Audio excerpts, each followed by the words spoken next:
spyr ég verið að hjálpa. Að það líka kannski svolítið verkefni okkar núna sem erum að fara út. Það að bakka aðra konur upp sem að stíga inn.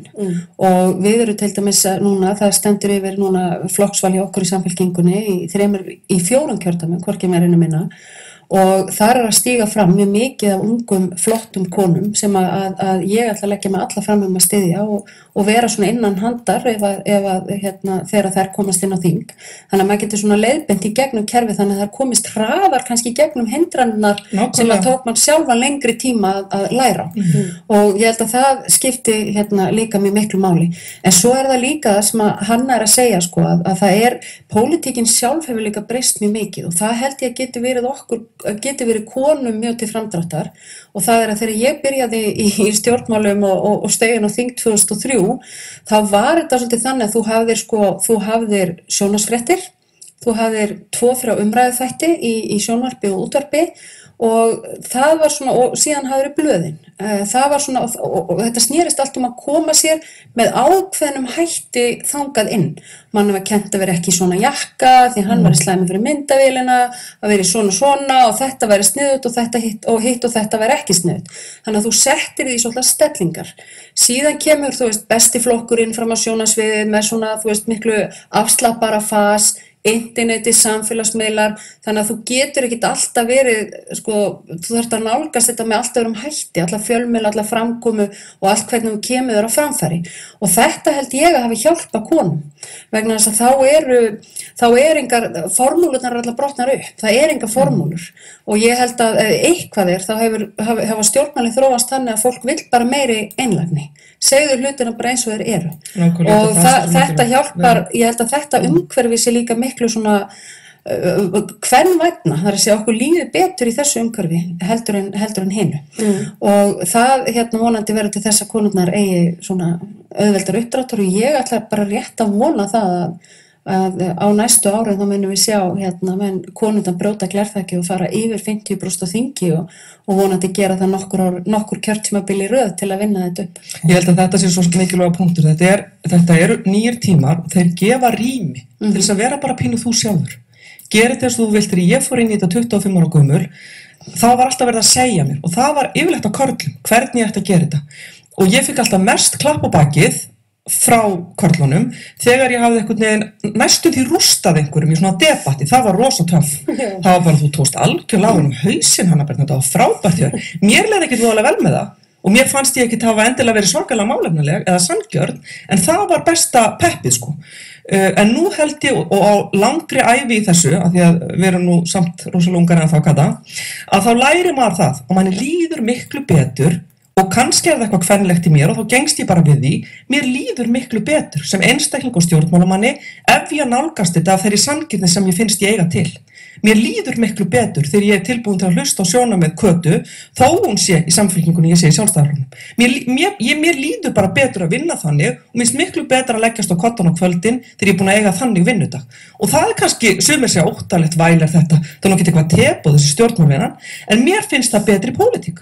Og ég myndi þess að segja af ungar konur í dag, ástundið hana, en mér finnst líka mikilvægt, alveg svo að hvetja ungar konur, þá finnst mér mikilvægt að við höldum utan þar konur sem við eigum.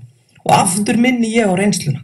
Það alltaf verið að skipta út konum í stjórnmálum, stundum talað þær eins og veggskreitingar, eða plöntur sem einhvern veginn þegar það byrja að fölna, þá eins gott að ýta þeim til hliðar og ná í ferska blómaskreitingu.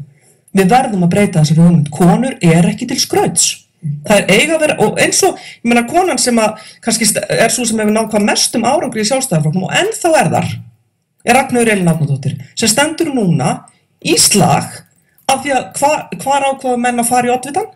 Auðvitað það sem eina konan það farið í oddvitann. Og nú hún í slag sæti sem hún búin að gegna brjálæðislega vel og taka fullt af slögum fyrir, en nú koma karlmenn með mikilli virðingu fyrir þeim nótabenni sem segja, nú get ég. Ekkert mál, en mér finnst leið og mér finnst að við að hjálpa þeim sem að koma inn nýjar, þá þarf að halda utan þær sem ennþá því þær eru bara rosalega fáar. En tölum það þessum Sjálfstæðisflokki, það hefur aldrei verið kona formaður flokksins. Nei. Það var ekki varaformaður kona fyrir 2005, það Þorgerður Katrín, og svo þú, 2013. Við erum 3 búin að gegna varaformaður, sko, við erum verið til formanni. Hvað gangið þar? Af hverju breytist það ekki? Já, það Sjálfstæðisflokkurinn? Er hann Nei, ég meina Sjálfstæðisflokkurinn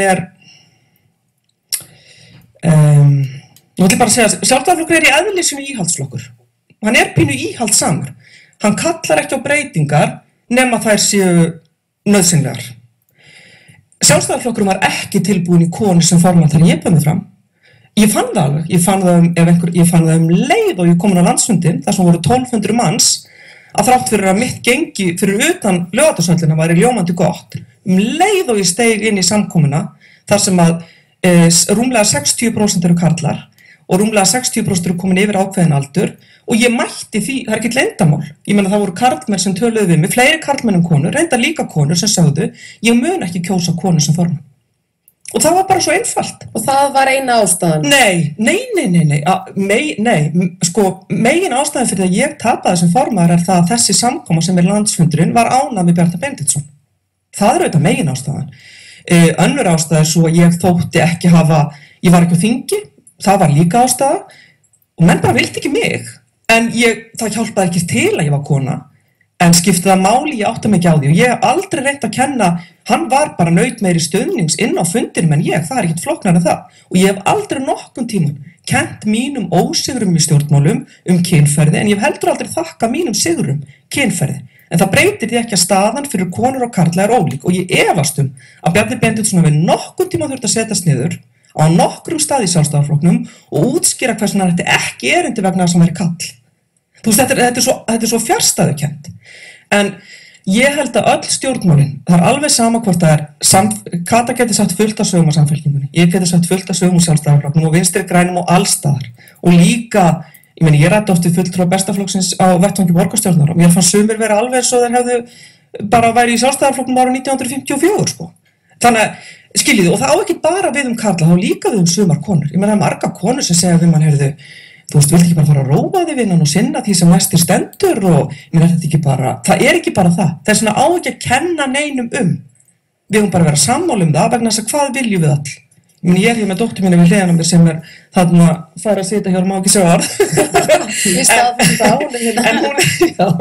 En hún 12 ára gömul og eina sem ég vil fyrir hana og aðra dóttur mínu, ég veit við viljum fyrir börnin okkar, að við getum sagt, þú býrð í samfélagi þar sem enginn mun gera athugasemdir við það hvort þú fæddist sem stúlka eða drengur. Ég ætla að segja ykkur líka annað sko, við flokkurinn minn kannski svolítið öðruvísi hvað þessi mál varðar vegna þess að við höfum haft 3 konur sem formann, það er 3. konan sem gegnir núna formennsku í mínum flokki og við höfum haft 2 kalla.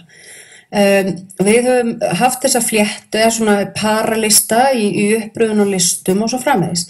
En það breytir ekki því að við erum alveg að lenda í því eins og allir aðri flokkara þegar við höldum fundi að þá er oftast miklu fleiri karlar heldur en konur sem mæta. Svona í þessari almennu þáttöku er oftast fleiri karlar en konur sem mæta og þetta á ekki síst við út á landi þar sem að fundarsókn með þeim hætti. Og þetta líka á að segja okkur einhverja sögu, þetta á að segja okkur þá sögu að við verðum að vera tilbúin til að breyta því hvernig við fundum. Ég var á framboðsfundum daginn, núna í vikunni, þar sem að frambjóðendur í Suðvesturkjördæmi voru að kynna sig og við vorum að ræða í fjölmiðla og aðgengi að fólki með pólitísk efni og það var einn sem orðaði það þannig sko, já þessi fundur hér, þar sem við sitjum svona í panel og þið sitjum þarna fyrir framann, svolítið svona eins og línuleg dagskrá. Þú veist, þessi gamla aðferð við að miðla efni og það er dálítið til í þessu og það eru líka allir þessi hlutir sko, hvernig gerum við fyrstu gáttina stjórnmálum aðlaðandi fyrir alla og við þurfum að gera breytingar þar líka, kannski þurfum við í auknum mæli að færa samtalið bara út á neti þannig að fólk geti gert þetta meira heima hjá sér, kannski þurfum við að hafa fundaformið meira þjóðfundaform, við þurfum bara að fara í gegnum þessa umræðu við sem erum starfandi í stjórnmálaflokkunum og spurja meira spurningana, hvað finnst ykkur aðlaðandi, hvernig viljið þið nálgast stjórnmálin? Af því að þegar leiðu þú komin inn, þá ert hansi fljótur að venjast þessum klassísku formum á starfseminni. Þannig að þó við séum með svona mikið af konum, þá lendum við samt í þessu að kallarnir koma frekar til fundar heldur konurnar. Og þetta er ágefnum, vegna þess að þarna grunnurinn. Það er þarna sem að við sko vekjum fyrst áhugan og drögum fólk inn og til starfa og síðan aftur í ábyrgðarstöður fyrir flokkana. Nú okkar spyrjaðu mitt, af því að Hanna Birna sagði að hún beðum að róa sig. Já. Það handaði fréttir á sínu tíma. Þú varst beðum að róa þig í ræðustól. Það var svo æstar. Þú ert að grína sko að fór það fór ekki með mála. En upplifðu þar var þú beðum að róa þig að þú ert kona. Já, þetta er miklu lengri sena heldur en menn sá og fólk sá. Og þetta var þannig að það var svona gauragangur á hliðarlínunni og við vorum búin að vera lengi að kalla eftir því að ráðherrarnir kæmu og svöruðu fyrir það hvers vegna þeir ætluðu ekki að setja í þjóðaratkvæði Evrópusambandsmáli í 3 daga. Svo loksins þeir koma, þá eru þeir með svona gauragang á hliðarlínunni, Bjarni kemur og finnst svona hans helsta framlagi að vera sína með dagskrá þingsins og segja mér nú bara slaka á, þetta sé nú bara fullt af málum hérna dagskrá og svo voru þeir hérna á hliðarlínunni flissandi og svo kom þetta hérna að róa sig. Vitið það, ég bara, já, þá fór ekki frá hérna þetta fór alls ítli í mig og já, ég meina, ég efast hann hefði verið með svona, ég meina, látbræði sást á mynd og svona, ég ætla að leyfa mér að segja það, ég efast hann hefði sagt þetta sama við Össur eða einhvern kall sem að þarna hefði verið lengi á þingi og hefur verið að kalla eftir því að þeir komið þarna. En það breytir samt ekki því að síðan líka í eftirleiknum á þessu, að það var líka dálítið merkilegt, ekki bara þessi atburður, heldur hvernig var talað mig og þessa stundarreiði í framhaldinu.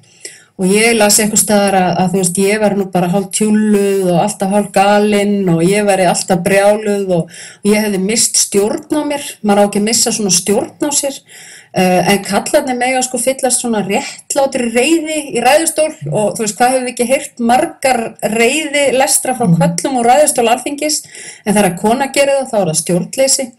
Ég fekk líka svona spurningar það hvort að ég hefði látið kanna hjá mér skjaldkirtilinn af því að það, þú veist, þetta ég lenti í ýmsu í framhaldinu út af 1 mínútu ræðu og ég er búin að flytja sko ræður samtals í marga daga á þingi þar sem að ég hef verið bara pollróleg. Það er alveg nógu að taka hér. Já. En þetta við erum rétt að byrja. Já, ég heyri það. Þú getur þetta sem tælið dós. Ég er mjög ánægð með þetta. Ég er ekki grætt að senda það. Bara rétt í lokin. En ég sá hana ræðubút setna, bara fyrir nokkru síðan og hann var bara skrampi góður. Hann var bara skrampi góður. Heyrðu, ég ætla að tala meir þetta á fundi hjá Kvenréttindafélagi Íslands í kvöld, klukkan 8 á Hallveigarstöðum, konur í pólitík, bara rétt í lokin. Þið eru fyrrverandi ráðherrar, þið eru á lokametrunum inn á Alþingi Íslendinga. Ég meina, bara annars vegar, kveðið með söknuði og hvað er það að fara að gera? Bara örstu. Ég kveð ekki með söknuði, ég kveð frekar bara glöð og sæl og sátt við það sem ég hef gert. Ég er ekki búin að ákveða hvað ég ætla að gera, ég ákvað eitt og það var að taka mér nokkra vikna frí, liggja eins í heitu pottunum og taka ekki neinar ákvarðanir fyrir en eftir nokkrar pottaferðir. Mjög gott, Hanna Birna. Það taka þetta bara mjög kvenlega og vera róleg og yfirveg og vera ekki alltaf meira gassagang og frekju. En nei, ég er ekki búin að ákveða nákvæmlega hvað ég ætla að gera, kveð ég með söknuði. Nei, ég kveð ótrúlega þakklátt, mig langar á annan vettvang en ég vildi óska mér þetta tekist að breyta mér. Það er bara það, þetta var fínustu lokaorð. Takk fyrir að koma til okkar, Hanna Birna Kristjánsdóttir og Katrín Júlíusdóttir. Takk fyrir. Þú nærð okkur á netinu